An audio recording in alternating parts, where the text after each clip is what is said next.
જય માતાજી મિત્રો, અમે દાંતણ પાળવા આવી ગયા. જોઈ લો પેલો ભાઈ ચો માણસોની દાંતણ પાળે હે.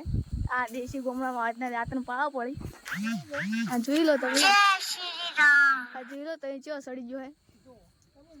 તમે જુઓ યાર, દાંતણ બતાવો તમે. આ જુઓ, હું નહીં કહેવાય દાંતણ. અમારી મગફળી છે, જો ઊંચી જ છે.